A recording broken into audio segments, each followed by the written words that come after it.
तो चलिए, बिहार के सभी क्लास 12 के स्टूडेंटों का स्वागत है जो कॉमर्स से अपने परीक्षा देने की तैयारी में है इस वक्त। तो उनको हम पहले वीडियो में बताए थे 1 से लेकर 50 तक के ऑब्जेक्टिव का डिटेल किए थे। आज हम आगे उससे चलते हैं। अगला जो क्वेश्चन होगा ये 51 नंबर जो क्वेश्चन के रूप में है कि ऋण पत्रों के निर्गमन कटौती है। कह रहा है discount of issue of share debenture is, पूछ रहा है कि जो डिस्काउंट हम लोग डिवेंचर पर करके बेचते हो क्या है, तो वह एक करंट मतलब कृत्रिम संपत्ति के रूप में उसको माना जाता है। तो 51 नंबर का आंसर आपका डी होगा। अगला प्रश्न नेक्स्ट आप देखेंगे। अगला प्रश्न मेरे पास आ गया, कंपनी के समापन ऋण पत्रों के मूलधन की वापसी की जाती है।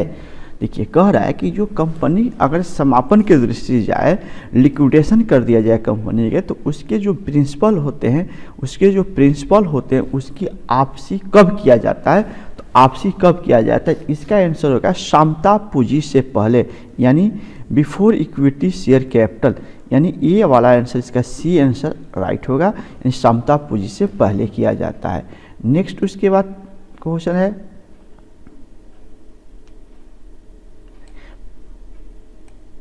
पेंटेस और कॉर्पोराइट किस श्रेणी में आते हैं। पूछ रहा है कि जो पेंटेस है और कॉर्पोराइट है वो किस श्रेणी में आती है। मतलब देखिए, ये तो सिंपल है कि पेंटेस और कॉर्पोराइट एसेट साइड में बैलेंस शीट में शो कर रहा है। अब बैलेंस शीट में शो कर रहा है तो चालू संपत्ति में रखा जाए कि तरल संपत्ति में रखा जाए कि अमूर्त संपत्ति में रहे, इनमें से कोई। देखिए, तो इसका आंसर सी होगा। पेंटेस एक अमूर्त संपत्ति है जिसे देखा नहीं जा सकता है, छुआ नहीं जा सकता है, तो पार्ट ऑफ अमूर्त संपत्ति के रूप में आएगा। अब नेक्स्ट जो प्रश्न हमारे स्क्रीन पर आया है, लाभांश समांतर दिया जाता है। कह रहा है लाभांश समांतर दिया जाता है।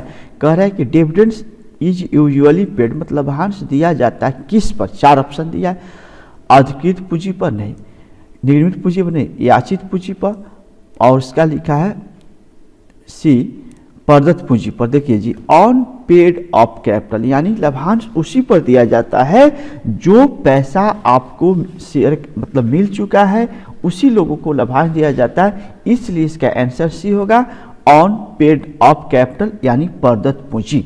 चलिए नेक्स्ट जो प्रश्न हमारे सामने आ रहा है 55, वित्तीय विवरण विश्लेषण में शामिल होता है। वित्तीय विवरण विश्लेषण शामिल होता है क्या।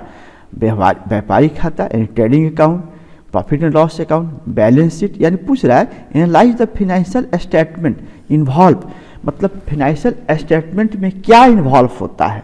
तो ट्रेडिंग भी होता है, पीएल भी होता है और बैलेंस शीट, यानी ऑल ऑफ दीज, यानी इसका आंसर आपके स्क्रीन पर डी होगा और उपरोक्त सभी हो जाएगा। नेक्स्ट जो प्रश्न हमारे पास है 56 नंबर के रूप में, वित्तीय विश्लेषण उपयोगी है। वित्तीय विश्लेषण उपयोगी है विनियोगकर्ता के लिए, अंशधारी के लिए, ऋण पत्रों के लिए, उपयोग सभी। पूछ रहा है कि जो वित्तीय विश्लेषण है वो किसके लिए उपयोगी है। तो देखिए, ये बहुत सिंपल पता है कि जो बैलेंस शीट बनाया जाता है, फाइनेंशियल एनालाइसिस बनाया जाता है, वो किसके लिए, तो सभी के लिए। इसलिए इसका आंसर डी होगा और ये आपका राइट हो जाएगा। उसके बाद हमारे पास नेक्स्ट जो प्रश्न है उसको देखेंगे। अस्थाई संपत्ति में शामिल होते हैं। अस्थाई संपत्ति में शामिल होते हैं, पूछ रहा है कि अस्थाई संपत्ति में क्या शामिल होते हैं। इसमें दिया है cash, machinery, debtor, prepaid expense. देखिए, अस्थाई फिक्स एसेट में ध्यान रखना कि फिक्स एसेट में मशीन शामिल होता है, बिल्डिंग शामिल होता है, प्लांट होता है, लैंड होता है। देखिए, कैश जो होता है करंट में होता है, डेबिटर करंट में होता है और प्रीपेड एक्सपेंस भी करंट में होता है। इसलिए यहाँ पर इसका आंसर बी होगा, मशीन। अगला जो पॉइंट हमारे स्क्रीन पर है 58 नंबर के रूप में, निम्न से कौन से संचालन व्यय नहीं है। पूछे राइटर की बताइए, which of the following is not operating expense. पूछ रहा है कि ऑपरेटिंग एक्सपेंस मतलब कौन नहीं है, ऑपरेटिंग एक्सपेंस कौन नहीं। ये बहुत अच्छी सवाल रखा है। तो यहाँ पर विज्ञापन ऑपरेटिंग एक्सपेंस है, वेतन ऑपरेटिंग एक्सपेंस है, यानी ये भी ऑपरेटिंग है, ये भी है, ये भी है। यानी कार की बिक्री पर हानि जो है ऑपरेटिंग एक्सपेंस नहीं है, इसलिए इसका आंसर बी होगा। चलिए करेक्ट। आगे हम बढ़ाते हैं, क्वेश्चन की तरफ चलते हैं।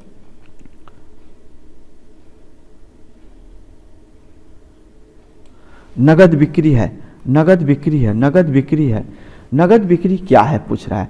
कैश सेल क्या है पूछ रहा है कि कैश सेल ऑपरेटिंग एक्टिवेट है कि इन्वेस्टिंग एक्टिवेट है कि फाइनेंशियल एक्टिवेट है। इसलिए ऐसे सवालों को पढ़ने के लिए अगर कैश फ्लो पढ़े रहेंगे तो ज़्यादा बेनिफिट होगा। इसलिए परिचालन क्रिया है, अब कैश क्या है, परिचालन क्रिया। इसका आंसर ये होगा, ये होगा इसका आंसर। उसके बाद मेरे पास 60 नंबर क्वेश्चन आएंगे। आज हम पूरे 100 तक जाएंगे, ध्यान रखेंगे। पिछले वीडियो हमने 1 से लेकर 50 बनाए थे और फिर आज हम आगे 50 से लेकर 100 तक चलेंगे।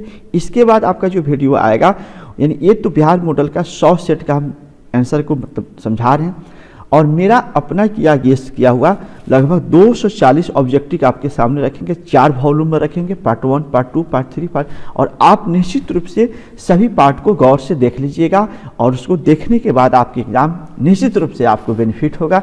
हम दावा नहीं कर सकते हैं, हम आश्वासन देते हैं, हम आशा देते हैं कि आपको बहुत अच्छा काम करेगा। जो आप सोचे नहीं है उससे कहीं ज़्यादा उसमें आपको फायदा होगा। प्लांट एवं मशीनरी क्रय के प्रतिफल अंश का निगम कर रहा है। प्लांट और मशीन के क्रय के प्रतिफल में अंशों ने कर issue of share consideration of the purchase plant कह रहा है कि जब ये हम मशीन खरीदते हैं उसके बदला में अगर शेयर इश्यू करते तो क्या हो सकता है। तो ये बोला जाता है न अंतर्वाह न बहिर्वाह, ये नाइदर ऑफ इनफ्लो और नाइदर ऑफ आउटफ्लो, ना इसमें कोई पैसा आया ना कोई गया, इसलिए इसका आंसर सी होगा, इसका आंसर सी होगा। अब हम आगे की बात करेंगे। नेक्स्ट क्वेश्चन हमारे पास है। वीडियो थोड़ी सी बड़ी हो रही है तो ठीक है, बड़ी हो रही है, ज़िंदगी में 24 घंटा दिन में मिलती है और उसमें आधे घंटा अगर वीडियो देख सकते हैं तो वो आपके लिए बहुत बड़ी नहीं है। ऋण पत्रों के शोधन पर प्रीमियम है, ऋण पत्रों के शोधन पर प्रीमियम है। पूछा है कि प्रीमियम क्या है, ऋण पत्र के शोधन में जो प्रीमियम होता है वह क्या है, आपसे राइटर जानना चाह रहा है। तो देखिए यह बहुत बड़ी चीज़ है। यह एक तरह का सोचिए कि अगर हम किसी से ऋण पत्र पर शोधन कराते हैं तो क्या हो सकता है, तो वह आपके लिए दायित्व हो सकता है। समझिए कैसे दायित्व होगा। जैसे हमको किसी डिवेंचर को बेचना है, डिवेंचर का पैसा देना और प्रीमियम पर देना है, तो प्रीमियम पर देना है तो मेरे लिए कर्ज है, दायित्व देना तो पड़ेगा।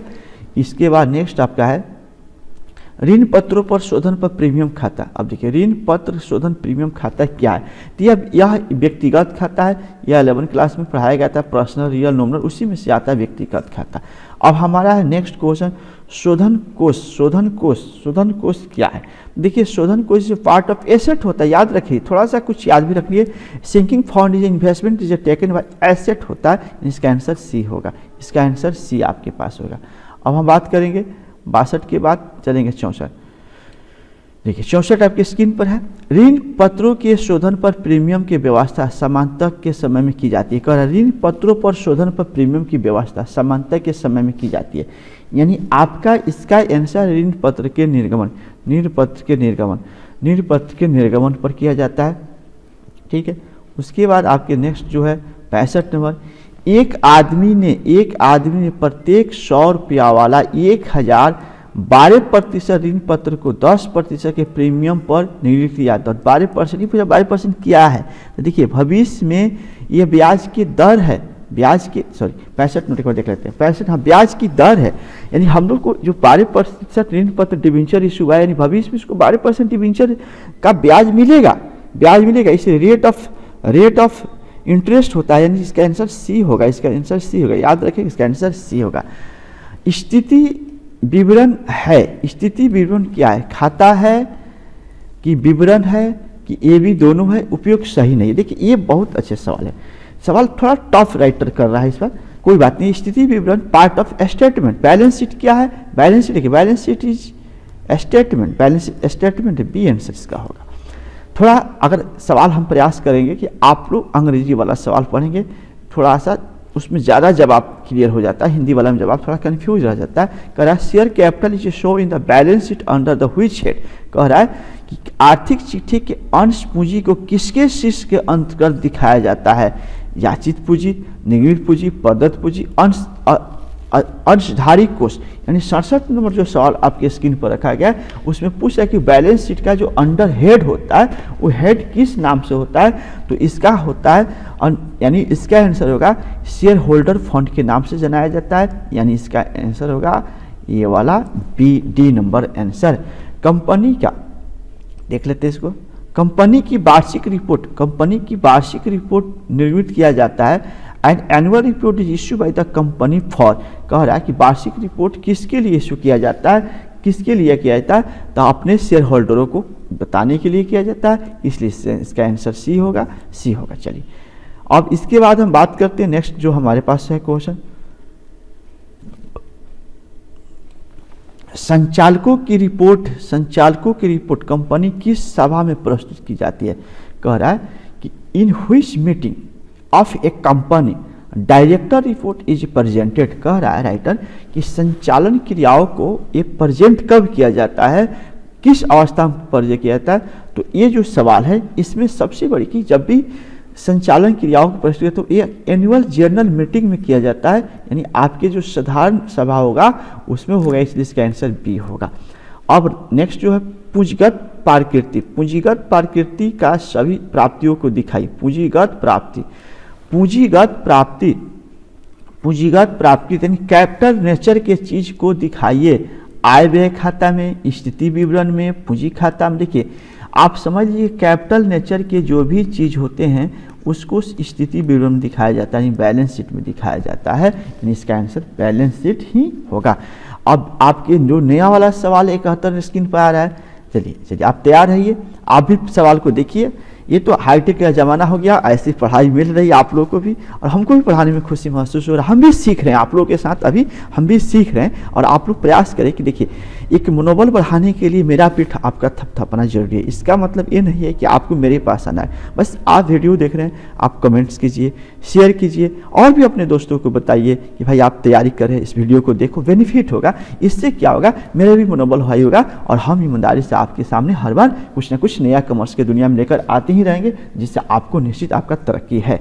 लंबता विश्लेषण को कहा जाता है, लंबता विश्लेषण को कहा जाता है स्थिर विश्लेषण, स्थिर विश्लेषण कहा जाता है, स्टैटिक्स एनालिसिस के नाम से जाना जाता है लंबता विश्लेषण। अब उसके बाद वित्तीय विश्लेषण, वित्तीय विश्लेषण वित्तीय विवरणों के निर्वाचन में शामिल होते हैं, वित्तीय विवरणों के निर्वाचन में शामिल होते हैं। पढ़ा जाता है इंप्रेटिव फाइनेंशियल स्टेटमेंट इंक्लूड, यानी 72 नंबर में आंसर होगा आलोचना और विश्लेषण, यस, निष्कर्ष निकालना, यस, तुलना, इन सभी शामिल होते हैं, इनमें सभी शामिल होते हैं। इसके लिए डी आंसर होगा, इसके लिए डी आंसर होगा। चलिए हम लोग 72 तक आ गए, थोड़ा देर और हम वीडियो देखते हैं तो निश्चित रूप से हम लोग का काम आज क्लियर हो जाएगा। सम विच्छेद बिंदु उस बिंदु को कहते हैं, सम विच्छेद बिंदु उस बिंदु को कहते हैं जहाँ कुल लागत कुल बिक्री से अधिक हो, कुल लागत कुल बिक्री से कम हो, कुल लागत कुल बिक्री से आधी हो, नहीं, कुल बिक्री और कुल लागत बराबर हो, यानी total cost are equal to total sale, यानी इसका डी आंसर होगा। वैसे स्थितियों को सम विच्छेद ब्रेक इवन पॉइंट बोला जाता है, जहाँ ना लाभ हो ना हानि हो, यानी जितना कॉस्ट है उतना ही में सेल कर दिया गया, उसी को ब्रेक इवन पॉइंट बोला जाता है।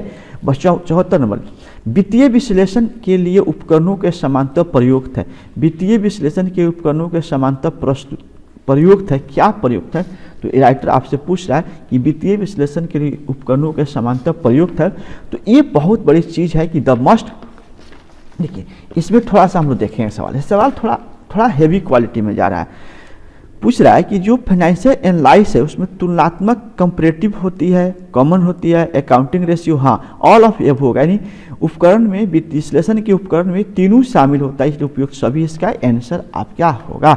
और ये देखिए जब 100 क्वेश्चन आपके सामने रखेगा तो कुछ तो थोड़ा सा लेयर आंसर में होगा, कुछ तो होगा, तो आपको फिर कह रहा है कि आप छोड़ दीजिए, आप 50 मेरा करना है, 50 ही कीजिए। इसलिए बोर्ड थोड़ा सा क्वेश्चन स्टैंडर्ड में चला जा रहा है, इसलिए कोई दिक्कत नहीं, हमको 50 ही बनाना है और 50 ही बन जाए तो आपके लिए बहुत गोल्डन होगा।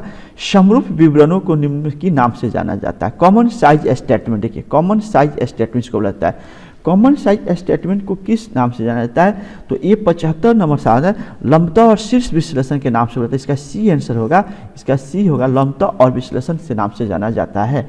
अब आधे और बच गए क्वेश्चन, 76 नंबर क्वेश्चन,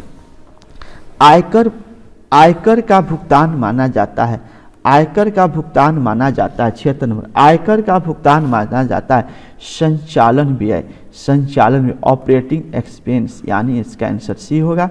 अब नेक्स्ट जो हमारे पास प्रश्न है उसको देखेंगे। नेक्स्ट हमारे पास 77 नंबर के में, समान आकार के आर्थिक चिट्ठा, समान आकार के आर्थिक चिट्ठे में कुल क्षमता और दायित्व किसके बराबर माना जाता है? समान आकार के आर्थिक चिट्ठा और कुल क्षमता में दायित्व किसके बराबर माना जाता है? ठीक है, तो ये आपका बी होगा, 100 आंसर होगा, 100% के बराबर होता है। ये दोनों में क्या होता है? 100% माना जाता है। दुनिया में जब भी कोई चीज़ बराबर होता है तो 100% ही बोला जाता है, 1% नहीं बोला जाता। 76 शीर्ष और उद्गम विश्लेषण माना जाता है। ये 78 नंबर है, इसको बोला जाता है एस्थेटिक विश्लेषण के नाम से जाना जाता है। ऊपर भी क्वेश्चन था 78। ये थोड़ा सा आपका जो मैथ आ रहा है अब जो ऑब्जेक्टिव आ रहा है वैसे चैप्टरों का है जो बहुत कम समय के लिए आपने पढ़ा देखा और उसके थ्योरी, इसलिए थोड़ा सा कंसेप्ट इसमें प्रॉब्लम आप लोग को हो सकता है। कोई बात नहीं, हमको 50 ही जवाब देना है, 50 ही समझे। चलिए, 36 विश्लेषण माना जाता है, 36 विश्लेषण माना जाता है। ये 36 विश्लेषण जो माना जाता है, ये 36 विश्लेषण का आंसर दिया है गतिशील विश्लेषण। गतिशील विश्लेषण तो देखिए संचलात्मक विश्लेषण, एस्थेटिक विश्लेषण, इसको 36 विश्लेषण को गतिशील विश्लेषण को भी जाना जाता है। डायनामिक एनालिसिस के नाम से इसको हम लोग पढ़ते हैं। चलिए, इसका आंसर ए होगा। अब बात करते हैं ट्रेंड एनालाइसिस इंक्लूड यानी प्रवृत्ति विश्लेषण शामिल होती है। किस में शामिल होती है? तो ये इसका आंसर होगा आलोचना और विश्लेषण में, निष्कर्ष में, तुलनात्मक, तीनों में शामिल होता है, इसलिए उपयुक्त सभी इसका आंसर होगा। आपका उपयुक्त सभी आंसर होगा। अब 80 के बाद हम 81 बात करेंगे। एक कंपनी की दीर्घकालीन शोधन क्षमता ज्ञात करने के लिए कौन से अनुपात उपयुक्त है? कह रहा है कंपनी की दीर्घकालीन शोधन क्षमता को ज्ञात करने के लिए कौन से अत्यंत कह रहा है। देखिए, which one of the following ratio most important determine the long term solvency of the company? Ratio chapter से क्वेश्चन है, रेशियो चैप्टर बहुत प्रॉब्लम होता है। डेबिट इक्विटी रेशियो है, डेबिट इक्विटी रेशियो है, इसको डेबिट इक्विटी रेशियो रटा मारिए। कुछ सवालों को रटना होगा, चलिए, अब आपको बात हम करेंगे नेक्स्ट जो प्रश्न उसको देखेंगे। मेरे पास स्क्रीन पर प्रश्न हो गया। नेक्स्ट जो प्रश्न है अब 82 नंबर सवाल का जो प्रश्न है, बहुत अच्छा प्रश्न दिया। ऋण, देखिए थोड़ा सा स्क्रीन पर इधर उधर हो रहा है। चलिए आइए, ऋण क्षमता अनुपात ज्ञात करने का सूत्र कह रहा है कि भाई डेबिट इक्विटी का रेशियो बताइए। तो डेबिट इक्विटी का रेशियो तो याद करना पड़ेगा। इसका आंसर होता है दीर्घकालीन लोन बट्टा अंशधारी का कोष, बट्टा अंशधारी, ये भाग्य का चिन्ह है, एक तरह का समझो भाग्य का चिन्ह है। तो इसका आपका सूत्र पूछा है, रेशियो चैप्टर पढ़े होंगे तो सूत्र याद होगा, तो इसमें कोई दिक्कत नहीं होगा, सूत्र याद होना चाहिए ऐसे सवालों के लिए। निम्न में से कौन से तरल संपत्ति है? भूमि, स्टॉक, डेब्टर, भवन। पूछ रहा है 63 नंबर में कि बताइए भाई तीनों में से कौन सा जो है लिक्विड एसेट है। तो देखिए ऐसे सवालों के जवाब देने के लिए आपको भूमि फिक्स है, ये भी फिक्स है, ये आपका डेब्टर होगा। डी नंबर आंसर जो लिक्विड के रूप में हम लोग जानेंगे, अब हम 84 नंबर सवाल की बात करते हैं। चालू अनुपात क्या है? पूछ रहा है कि चालू अनुपात क्या है? चालू संपत्ति और चालू दायित्व। देखिए इसका चालू अनुपात का सूत्र पूछा है। करंट रेशियो का सूत्र होता है करंट एसेट बटा करंट लायबिलिटी। इसका चालू संपत्ति और चालू दायित्व, इसका ए नंबर आंसर आपका सही होगा। इसका सही होगा। चालू अनुपात का 84 नंबर में ए नंबर सही होगा। अब उसके बाद हम बात करेंगे 50 में से कौन सा लाभदायकता अनुपात है? लाभदायकता अनुपात पूछ रहा है। तो देखिए प्रॉफिट रेशियो के बारे में पूछा है, तो प्रॉफिट रेशियो के बाद करंट रेशियो होता है और इसका आंसर ये होगा। रेशियो चैप्टर से इसे थोड़ा सा आपको टर्मिंग होगा, प्रॉब्लम होगा, क्योंकि रेशियो चैप्टर पर हम लोग ध्यान नहीं ज़्यादा दिए, क्योंकि हम लोग को कुछ क्वेश्चन छोड़ना भी है, ये है समय भी है, लॉकडाउन भी मारा है, इसलिए हम लोग कुछ चैप्टर को छोड़े हैं, इसलिए इसमें थोड़ा सा दिक्कत हो सकता है। अब ये देखिए कुल बिक्री माने वर्ष में कुल बिक्री, सवाल देखेंगे कुल बिक्री इतना का हुआ, 3 लाख हुआ, और पूछ रहा है कि देनदार इतना है, मतलब इतना है, और अंतिम यानी ओपनिंग है, शुरू में पिछले साल से 25,000 का बाकी था और इस साल 36,000 का बाकी और बढ़ा, तो कितना बढ़ा? तो 9,000 बढ़ा, और 9,000 बढ़ा है, इसमें से 9,000 जैसे ही घटाएंगे यानी आपका आंसर हो जाएगा, 36,000 में से 25,000 घटाएंगे तो 11,000 आएगा। 11,000 इसमें से जैसे घटाएंगे कितना मान हो गया, इस साल के नगद बिक्री इतना ही हुआ है। 3 लाख में से उधार को निकाल देंगे तो नगद बिक्री आपको 2,89,000 होगा। ये नंबर आंसर होगा। अब बात करते हैं नेक्स्ट क्वेश्चन। नेक्स्ट जो क्वेश्चन मेरे स्क्रीन पर दौड़ रहा है वो देखिए, चल अनुपात इतना है। तो देखिए इसका एक सूत्र होता है, करेंट रेशियो का सूत्र होता है करेंट एसेट और करेंट लायबिलिटी। अब इसका सूत्र को ड्रिल करेंगे तो 1/2 इस सूत्र हो गया।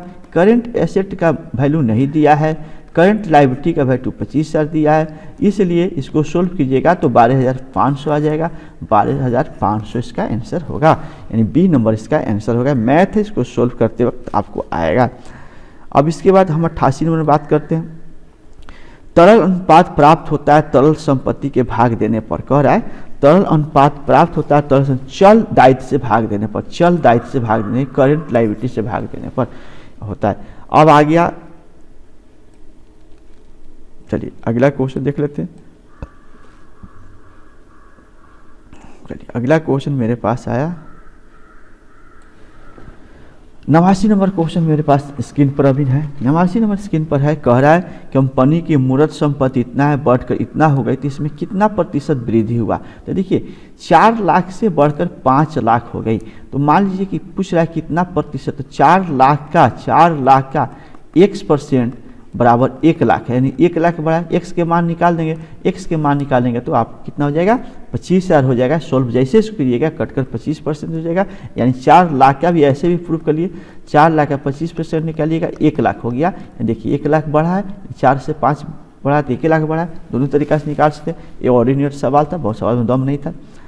अब हमारे पास 90 नंबर सवाल है, संपत्ति खाता। देखिए ये सवाल इजी है। संपत्ति खाता क्या है, तो संपत्ति खाता वास्तविक होता है, रियल अकाउंट, सॉरी एक मिनट स्क्रीन पर ला देते हैं। संपत्ति खाता देखेंगे, संपत्ति खाता क्या है, ये संपत्ति खाता रियल अकाउंट होता है, इसलिए इसका आंसर सी होगा। 91 नंबर क्वेश्चन की तरफ बढ़ेंगे। रोकड़ प्रवाह विवरण आधारित होती है, रोकड़ प्रवाह विवरण आधारित होती है लेखांकन आधार पर, लेखांकन की उपजना के आधार पर, इनमें से दोनों, यानी 91 ने जो सवाल दिया है इसमें लेखांकन के रोकड़ के आधार पर होता है। ये नंबर इसका आंसर होगा, ये नंबर इसका आंसर होगा। अब हम बात करते हैं नेक्स्ट क्वेश्चन का। नेक्स्ट क्वेश्चन हमारे पास आ गया 92, निम्न से कौन सा रोकड़ मद है, निम्न में से कौन सा रोकड़ मद है। 92 नंबर में से कौन रोकड़ मद है, तो नगद बिक्री। कौन है, नगद बिक्री, नगद बिक्री इसका है। अब आगे बढ़ते हैं। रोकड़ प्रवाह विवरण तैयार किए जाते हैं आर्थिक चिट्ठा से, पूछ रहा राइटर, लाभ हानि खाते से, अतिरिक्त सूचनाओं से। जी हाँ, सभी से, इसमें सभी से कैश फ्लो स्टेटमेंट तैयार किया जाता है, सभी से किया जाता है, इसलिए इसका आंसर होगा सभी से। अब इसके बाद आया नेक्स्ट क्वेश्चन जो 94 नंबर है, स्क्रीन पर आ ही गया, उसको देख लेते हैं। आयकर के भुगतान की वर्गीकृत किया जाता है, आयकर की भुगतान की वर्गीकृत किया जाता है तो संचालन क्रियाओं के रूप में, संचालन क्रियाओं ऑपरेटिंग इन्वेस्ट में माना जाता है। नेक्स्ट हमारा जो क्वेश्चन होगा 95 नंबर होगा, संचालन लाभ ज्ञात करते समय शुद्ध लाभ किसे जोड़ा जाएगा। संचालन लाभ ज्ञात करते समय, संचालन लाभ ज्ञात करते समय शुद्ध लाभ किसे जोड़ा जाएगा। ब्याज प्राप्त किया जाता है, समान संचय वृद्धि, संपत्ति के बिक्री लाभ, कर वापसी। देखिए ये 95 जो सवाल है, कह रहे कि ऑपरेटिव एक्टिवेट ज्ञात करते शुद्ध लाभ में क्या जोड़ाता है, तो समान संचय में वृद्धि, यानी सी नंबर आंसर इसका होगा, समान संचय में वृद्धि से जोड़ा जाता है। अब 96 नंबर क्वेश्चन हमारे पास स्क्रीन पर देखेंगे। 96 नंबर, निम्न से कौन से संचालन संबंधी क्रियाओं के रोकड़ प्रवाह का उदाहरण है। सब ये कैश फ्लो का ही क्वेश्चन आ रहा है। इसके बाद तो ये आपका स्टॉक का नगद विक्रय, यानी संचालन क्रियाओं संबंधी रोकड़ प्रवाह का उदाहरण है, तो स्टॉक के नगद क्रय। ये सब नहीं होता है, ये सब नहीं होता है, सब इन्वेस्टिंग और फाइनेंशियल का होता है, ऑपरेटिंग का ये होता है, इसलिए यहाँ पूछा। अब अगला जो प्रश्न है 97 नंबर, देखिए आयकर की वापसी, आयकर की वापसी, आयकर की वापसी पूछ रहा है क्या है, तो एक सोर्स है। आयकर की वापसी क्या है, एक सोर्स है, स्रोत होता है, यही आंसर इसका होगा। बहुत टफ कहीं कहीं सवाल रख रहा है जो आपके लिए नहीं था, लेकिन बिहार बोर्ड कुछ भी कर सकता है, इसलिए चलिए 98 में दे रहा है कि भाई रोकड़ प्रवाह विवरण बैंक अधिवर्ष को व्यवहार किया जाता है, बैंक ओवरड्राफ्ट कहाँ दिखाया जाता है, तो वित्तीय क्रियाओं के रोकड़ प्रवाह में दिखाया जाता है, सी नंबर इसका आंसर होगा। चलिए हमारे पास अब शेष 2 क्वेश्चन मिल गए, अपने वीडियो में बने रहे, इसलिए बहुत आप पैशन रखिए। चलिए, आप बने रहेंगे तो आप ही को फायदा होगा। इसमें क्वेश्चन है कि निवेश क्रियाओं से रोकड़ प्रवाह उदाहरण है, तो गैर वित्तीय संस्था द्वारा निवेश, यानी इसका आंसर होगा गैर वित्तीय संस्था द्वारा निवेश, डी नंबर आंसर होगा। लास्ट जो मेरे पास प्रश्न है उसको देख लेते हैं। निम्न में से कौन से मध्य रोकड़ समतुल है? ट्रेजिबेल, व्यापारिक बोर्ड, तल अल्प निवास। पूछा कि कौन है, तो इसमें देखिए इसका आंसर मेरे समझ से इसका आंसर ऑल ऑफ दीज होगा, ऑल ऑफ एबो होगा, इसका आंसर होगा। अब चलिए हम बात आज ही कर लेते हैं। आपके पास सेक्शन बी नंबर सवाल होगा। सेक्शन बी में कितने सवाल होंगे उसको देख लेंगे। सेक्शन में लिख रहा है कि प्रश्न संख्या 1 से 30 तक होंगे और इनमें से किन्हीं 15 प्रश्न के जवाब देना है। तो स्टूडेंट भाई आप लोग ध्यान जरूर दीजिएगा, जो प्रश्न लिखिएगा उसका प्रश्न का नंबर जरूर लिख दीजिएगा। कॉपी चेक होती है तो प्रश्न की नंबर देखकर उसका आंसर चेक होता है, न कि आंसर पढ़कर क्वेश्चन खोजा जाता है। इसलिए आपको एक का आ रहा था क्वेश्चन नंबर 1 कॉपी में लिखिए और उसका उत्तर लिखिए। नहीं आ रहा, 2 आ रहा तो 2 लिखिए, 2 नहीं आ रहा 3 आ रहा, मतलब आपको 30 में से 15 तो छोड़ना है, लेकिन जो लिखना है उसका नंबर लिखना है। अपना नया सीरियल नंबर क्रिएट नहीं कर दीजिएगा। हमको मान लीजिए 1 नहीं आया तो 1 नहीं लिखेंगे, 2 नहीं, हमको 3 आया तो सीधे लिखेंगे क्वेश्चन नंबर 3 और अपने सवाल पर टिक मार दीजिएगा कि हम 3 लिख लिए। इस तरह 15 से ज़्यादा जवाब नहीं देना है और 15 से कम भी जवाब देकर नहीं आना है, यानी आपको 15 लिखिएगा तो 30 नंबर बना। अब हम बात करेंगे लॉन्ग में आते हैं। मेरे पास इसकी लॉन्ग आ गया। लॉन्ग देखिए, लॉन्ग में 31 से 38 तक दीर्घ उत्तरी है, 4 प्रश्न, यानी आपके पास टोटल 8 प्रश्न दिया है, इसमें से किसी 4 का जवाब देना है। तो कोशिश करेंगे कि पहले शॉर्ट खत्म कर लेंगे तब लॉन्ग में आकर 4 का जवाब दे देंगे और 4 में मैथ है। तो चलिए मैथ के जो क्लासेज है हम लेके आएंगे, तब तक आप लोग ऑब्जेक्टिव तैयारी कीजिए और जो अपने सोचे कर लीजिए। बाकी विशेष हम आपसे मुलाकात करेंगे। चलिए आज वीडियो में इतना ही रहते हैं, फिर पुनः हम अपना ऑब्जेक्टिव लेकर आएंगे।